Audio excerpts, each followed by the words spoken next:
әлемде қазір токенизированный акция дегендер енді басталып жатыр. Тегіннің деңгейінде болады да?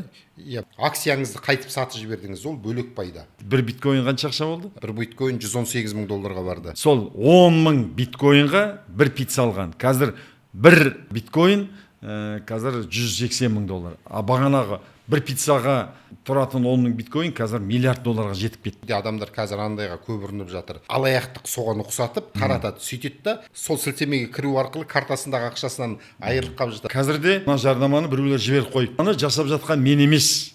Менің атымды пайдаланып, біреулер бір алаяқтық жасап жатыр. Мына Каспий банктың иесі бейнесін пайдаланып жасанды интеллект. Сонан кейін Жакишевтің бейнесін пайдаланып, мында ақша салыңыз, үйтіңіз, бүйтіңіз деген видео күндіз-түні қаптап жүріп жатыр. Оны тоқтату мүмкін емес. Сондықтан сондайға алданып қалмаңыздар.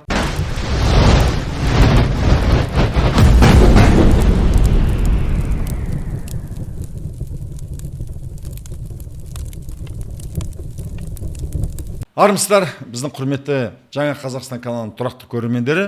Жаңа Қазақстанды жасайтын, құратын жаңа қазақтар. Ал жаңа қазақтар жаңа заманауи техника, технология, білімнен құралақан болмау керек. Бұл каналдың ашылған негізгі ниеті қазақ халқына әлемде болып жатқан жасанды интеллект, робототехника, түрлі ғылыми жаңалықтар, медицина саласында, техника саласында, құрылыс саласында қандай жаңалықтар бар, сонымен сізді құлағдар ету еді. Бүгін 3-ші хабарымыз. Егер сіз көрмесеңіз, осыдан бұрынғы 2 хабарды міндетті түрде көріңіз. Ол жерде жалпы криптовалюта, VeFi деген жаңа бір валюта пайда болды. Сол жайлы айтамыз. Екіншісінде хабарда сол криптаның ашылған банкісі жайлы, соның карточкасы жайлы әңгіме болды. Бүгін сол банктың акциясын қалай алуға болады? Оның қандай тиімділігі бар? Ерлес осы жайлы көз алдымызда бір мүлде қаржыдан, цифровой ақшадан, биткоиннан, токеннан ешқандай хабар жоқ адам деп елестетіп, сол кісіге түсінікті тілмен бір баяндап. Акция деген сөзді білет деп есептеп айта беретін шығармыз, иә? Акция деген бұл белгілі компанияның үлесін алу ғой. Егер ол компания дамыса, сенің ақшаң өседі, табысың өседі. Егер ол компаниясы құласа, сенікі де құлайды. Солай емес пе? Иә. Енді кезілген біздің өзіміздің банктердің, Каспий банк бар, Форте банк бар, Халық банк бар, кезілген адам соның телефондағы қосымшасы арқылы акциясын сатып ала алады. Артық ақшасы болса, босқа жатпау үшін. Сатып ала алады. Оны белгілі бір уақытта сатып жібере алады. Акцияның құны өссе, сатып жібергенде пайда табады. Төмен түссе, минус көреді деген сияқты ғой. Оны бәріміз білет, оны істеп жүрген адамдар өте көп. Тіпті оны курстарында жасап қойған, қай акцияны қалай алу керектігін үйрететін. Енді әлемде қазір токенизированный акция дегендер пайда енді басталып жатыр. Бұл кәдімгі акцияға қарағанда сәл басқаша, функциясы көбірек акция. Тура сол сияқты мына әлемде жаңадан бірінші болып ашылған орталықтандырылмаған ончейн банк, VeFi банктың акциясын осы 26 майдан бастап алу мүмкіндігі туындады. Онда мына банктың акциясын сатып алған сияқты емес, одан гөрі оның ұғымы кеңірек. Яғни біріншіден сіздің картаңыз болу керек. Картаны тегін жүктеп алдыңыз, ол қиын нәрсе емес, оған ешқандай қалтаңыздан бәлендей ақша кетпейді. Енді барлық процесс сол карта арқылы болады. Сіз картаңызға бір мысал дейік, акцияның ең төменгі алалу құны ол $250 доллармен есептеген. Картаңызға ақша сақ қойдыңыз, оны жұмсай берсеңіз де болады. Немесе акция алған кезде оның 3 функциясы бар. Сіз акцияны алдыңыз, ол жерде фарминг деген термин бар, қатыру ақшаны. Ол үшін сіз 2 жылға қатырған жағдайда сізге соған сәйкес акция береді. Ол бір. Қатыру деген сөз, сіз алдыңыз, жұмсай алмайсыз. 2 жыл жұмсай алмайсыз. 2 жыл, кем дегенде 2 жыл фарминг жасадыңыз, сіз акция алдыңыз. Ол кәдімгі банктың акциясын алған сияқты, Каспий банктың акциясын алған сияқты акция алдыңыз. Екінші, ол сіздің акцияңыз параллельно майнинг жасайды. Өседі яғни. Ол бөлік табыс. Акцияны өссе сатқандаңыз ол бөлік табыс, майнингі бөлік табыс. Майнинг деген ақшаны басып шығаруға қатысып жатсыз. Үшінші, сіз сол салған ақшаңызға сәйкес энергия деп аталатын бір токен береді. Ол ішкі банктық токен, биржевой токен емес. Енді ол энергияны тегін алдыңыз, оның не пайдасы бар? Мысалы $250 мысалы 5 жыл фармингке жіберсеңіз, мен цифрмен айтсам, онда 100 энергия аласыз. Ал 100 энергия сіздің картаңызда $3000 екі есе аз комиссиямен біріншіден сен визаның 10 цент алады. Виза әрбір операция жасаған. Сол 10 центті ондай жағдайда алынбайды. Сол $3000 жұмсауға 100 энергия жетеді. Оны сіз акциялар алу арқылы, қатыру арқылы сіз энергияны тегін алдыңыз. Энергия деген енді жұмсау ғой, ақшаны мысалы айталық. Мен сізге бір қазір курьер бар ғой. Мен сізге бірдеңені беріп жіберсем, қарапайым айталық та, бір телефон беріп жіберсем, соған жеткізіп беруге курьер ақша алады. Қалада, мысалы Алматы қаласында бір 4000-3000 теңге алыстығына қарай алуға тиіс. Сол сияқты ақшаны жіберу үшін де, былай қарағанда ешкім нақты ақшаны сізге көлікке отырып жолына бензин жағып әкеп бермесе де, бір банкінің счетынан екінші банк кеткен кезде белгілі бір шығындар шығады ғой, қалай болғанда. Сол үшін біреу өзінің немесін алады, делдалдығын. Бұл жерде ол өте аз болады, яғни тегіннің деңгейінде болады, да? 1,5%-ден аспайды кезінде. Өте аз ақшаға былай жеткізіп береді деген сөз. Сіз ақшаңызды ары бері аударып бір операция жасаған кезде. Сонан кейін белгілі бір уақыт өтті дейік, 2-3 жыл өтті. 2-3 жылда сіздің алған акцияңыз белгілі бір майнинг жасады. Ол бәленбай токен істеп тастайды деп алдын ала дәл болжау мүмкін емес. Оны бөлек биржада сата аласыз. Оныңыз қанша табыс болады, оны да айту қиын. Мүмкін көп болар, мүмкін аз болар. Ол бөлек пайда. Акцияңызды қайтып сатып жібердіңіз, ол бөлек пайда. Кәдімгі акциядан айырмашылық осы. Акцияның бағасы түссе де, мына майнинг арқылы сіздің пайдаңыз екеуісінің қосындысы плюс болып кетуі мүмкіндігінің ықтималдығы жоғары ғой. Өйткені бұл акцияларда ешкім тап басып айта алмайды, тек қана ықтималдықпен сөйлейміз ғой. Бұл енді тұрақты табыс тауып жүрген адамдар біраз ақша жиналып тұрса, соны ары қарай баласына бір үй алып беріп, кейін баласын оқытқысы келе ма, болмаса жаңа үй сатып алып, жаңа көлік сатып алу үшін ақша жинайсыз ба? Сол ақша босқа жатпау үшін акцияны алып қойған тиімді ғой. Бұл жердегі акцияның тиімді болатын бір себебі бар. Airdrop деген термин бар. Airdrop деген термин криптоиндустрияда бастапқыда бір өздерінің бір продукциясын кейбір жағдайда тегін, кейбір жағдайда өте аз ақшаға тарату. Бұл жерде акцияның airdrop'ы бар ғой. Сіз шын мәнінде майнингке ақша салу арқылы акцияны тегін алып жатсыз. Банктың бүкіл акциясының 5% толғанша сол процесс жүреді. Ол барлық биржалар жаңадан ашылғанда, бәрі сондай бір рекламный әрекеттер істейді ғой көпке таралу үшін. Бұл да сол сияқты акцияның airdrop'ы. Яғни қуып келгенде акцияны сіз тегін аласыз.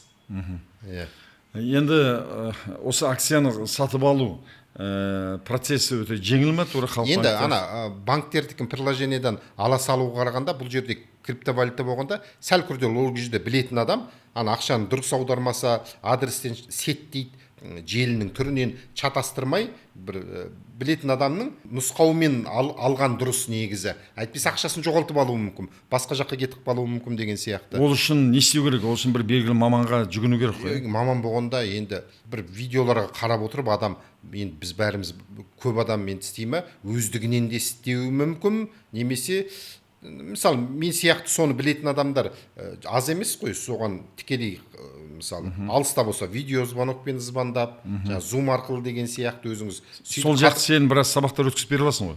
Өткізіп көргем жоқ, бірақ беруге болады ғой. Нақты білесің, 100% білесің, өзің алдың ба акция? Иә.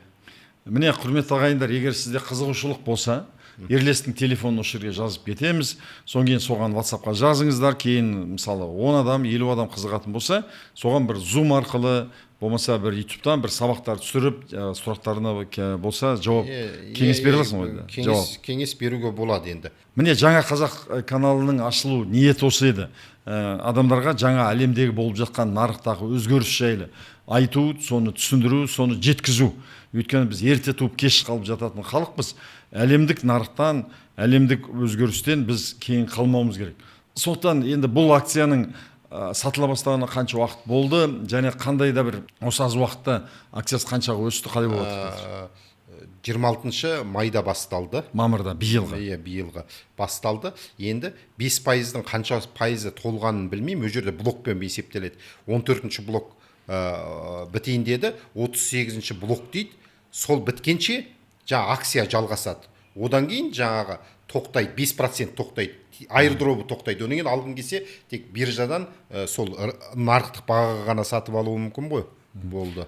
өзі кез келген бір жаңа бір компания жаңалық ашылған кезде, мысалы Фейсбуктың, мысалы Гуглдың тез миллиард болып үлкен байып кеткені, бұл жаңа нарыққа кірді, басында кіргендер, басында акционер болғандар өте үлкен табысқа кенелетіні ол заңды.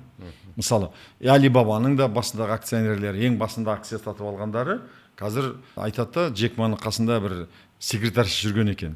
Соған айтты, сенің 0,5% ба, сондай акцияң бар, сен кейін миллионер боласың деп. Соң 4 жыл өткеннен айтады дейді, мен қашан миллионер болдым деп. Шыда деп айт дейді. Қазір сол әйелдің сол 0,5 па, пайызы 170 па, сондай миллион долларға жетіпті дейді. Енді интернеттен қарасаңыз болады, ол нақты болған оқиғалар. Сол сияқты қазірде бұл үлкен бір нарықта, жаңа пайда болған нарықта акцияны соған ерте көзін ашық адамдар кіріп, содан азынаулақ ақша салып қойса, мысалы айттым ғой кезінде биткоиннің 10 бір пицца болған деп та. 10 мың биткоин бір пицца. 10 мың биткоин бір пицца болған. Қазір соның бір биткоин қанша ақша болды? 10 мың биткоин қазір миллиард доллардан асып кетті. Бір биткоины. Бір биткоин 118 мың долларға барды. Сол 10 мың биткоинға бір пицца алған. Қазір бір биткоин қазір 180 мың доллар. А бағанағы бір пиццаға тұратын 10 мың биткоин қазір миллиард долларға жетіп кетті. Сондықтан неғұрлым ертерек осы акцияны алып, әлемдік банктың бір акционері, үлескері боламын десеңіз, жіберіп алмаңыз деп айтқым келеді. Тағы да қандай ақпарат берер едің осы акция жайлы? Енді акцияны былай алың деген, міндетті түрде алыңыз дегенді айтамаймыз ғой. Қалай алу керектігін көрсете аламыз. Алам деушілер болса, енді менің өзімнің жақын адамым сұраса, акция алайын ба деп, өзім туған ағам, інім сұраса, ал деп айтатын едім. Балам сұраса, көзіңді жұмып тұрып ал дейтін едім. Мысалы, мен болды, осы сөзді айта аламын. Міне, маған сенесіздер деп ойлаймын. Өйткені мен 91 жылдан бері кәсіпте келе жатырмын. Қаншама мың адамдармен жұмыс істедім. Бизнес бастауда, мысалы, 30 мыңнан астам адам бизнес бастауын оқып шықты. Әлі күнге дейін бәрі көшеде кездесе ма, қазір ютубты көріп отыр ма, Инстаграм, тикток көріп отыр ма. Шынымен мені танитын, білетін, араласқан адамдардың бірде-біреуі маған сен өтірік айттың, алдадың деп айта алмайды.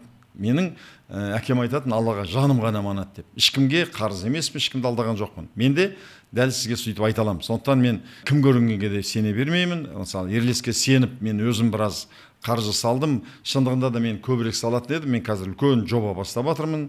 Жан мен тән деген бүкіл Қазақстаннан өкілдіктер ашу жолында қаржымның бәрі соған кетіп жатыр. Сондықтан егер мүмкіндік мен біраз бос қаржымды болса салып қоятын едім, біраз ақша салып қойдым. Ары қарай салуға менде мүмкіндік болса да, өз компаниямды дамыту маған әлдеқайда маңызды болғаннан кейін салмай жатырмын. Сондықтан осыны тыңдап отырған кәсіпкерлер болса, болмаса жақсы қызмет тауып, ақша тауып жатқан, шетелде жұмыс істеген адамдар болса, болмаса осыған бел шешіп кірісіп, осы арқылы бір табыс табамын деген адамдар болса, хабарласыңыздар, Ерлестің телефонын салып қоямыз. Мен қайталап айтайын, Ерлес ешкімнен осы үшін үстінен процент алып, астына адам жинайын деген ниетте жоқ, ондай ниетпен жасап отырмын. Былай істеу керек. Кейде адамдар қазір андайға көп ұрынып жатыр.